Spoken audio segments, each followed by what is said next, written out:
I guess everybody wanted to go Waffle House and eat and just sit there and have a great time, pretty much, I guess, because they are underage, so there's nothing else they could have done. So we were sitting there, some people were sitting, some people were standing, some people were sitting in people's laps because it was crowded.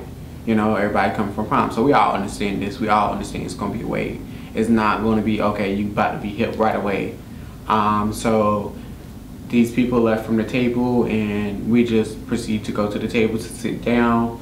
A guy is taking order right next to the table. Nobody never looked at him. Nobody never said anything to him. Nobody was never bothering him. Never even tried to get his attention. He stopped immediately taking the people order, looked at us and said, what in the hell are y'all doing sitting at a dirty table? I'm not going to serve you, sitting at a dirty, nasty ass table, and all kinds of other profanity. I was like, okay, who's the manager out loud? This lady that was working, her and my sister had some words.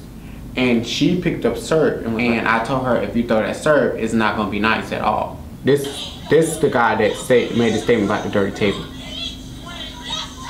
They said they were going to slap us, and I told them to swing. You're going to hit me. So her boyfriend did not like that. You're not going to talk to my girlfriend. I'm the goddamn manager. If you don't like it, get your ish and get out of here and this and the other stuff. The lady that was about to throw the syrup, I guess she got scared afterwards and she called the cops on her phone. Never approached me, never spoke to me as far as like saying, hey, step outside please, or calm down. He never spoke to me. Never.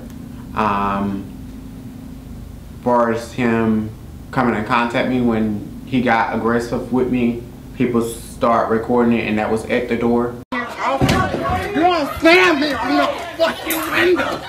He's not supposed to do hands off of me. I'm glad I'm recording this. My hands is like this because the officer had his hands under me and told me from the door. And that's when he pushed me against the glass that's probably thickening the glass you have on your door. And my head hit that window. And that's when I did get angry with him because of the way he pushed me and my hands in the air and I'm not resisting or anything. So after that, that's when I guess I turned and he choked me. He started to choke me, and that's when I'm like trying to get his hands from off my throat because it's blocking my airway. And that's when he slammed me to the ground and then tried to get my hands behind my back. He's not supposed to be doing that. Get your hands off me. Get your hands off me. Get your supervisor out here and get your hands off me. Get your supervisor out here and get your hands off me. He's not supposed to be putting his hands on me. The reason he did not succeed to get his hands, my hands in handcuffs, is because I felt threatened by him. I felt, what would he do if I'm in handcuffs versus I'm out of handcuffs and he's choking me and I'm not doing anything wrong. I felt threatened that he would try to do something else other than that, just to arrest me. So I would not allow him to put me in handcuffs. But when his partner came up, I told him, hey, please get his hands off me, because I asked for supervisors every time. He refused to get his supervisor out there. When the other officer arrived, I said, if you get him off me, you can put me in handcuffs. I'm not trying to do anything. I'm not trying to be out here on the ground dead or anything. I will allow you to put me in handcuffs. This officer removed his hands for a little while till the other officer got his handcuffs on me and then was pushing on the back of my neck, I guess trying to find a pressure point or something. He would never remove, with his body weight on me, I'm 150 once again. He's about 300 something pounds with his body weight on me for no apparent reason with me in handcuffs. Get your hands off me. Your partner got me. God protect me.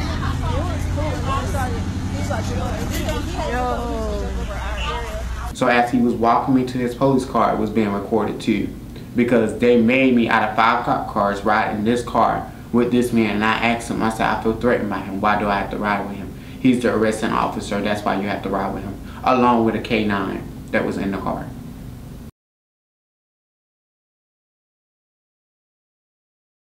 GM of that store, the owner of that store, and the GM called me, but the owner of that store told me both parties was in the wrong, including the officer, for how he handled the whole situation. I spoke to the manager. I spoke to the district manager of that store, and he apologized for his employees' behavior, and also I apologized to him for my behavior for being angry that night, and he welcomed me back to his store. The whole thing was wrong, but he agreed with me, and I told him it's not all about what happened at Waffle House. This is what people really misunderstanding. The whole thing that happened between me and Waffle House is kind of like not irrelevant to how the cop treated me and how he did me, because I was arguing with someone at Waffle House, but at the same time, the way the officer handled me and became a threat to me, Waffle House had nothing to do with it, but that's just the location we was at.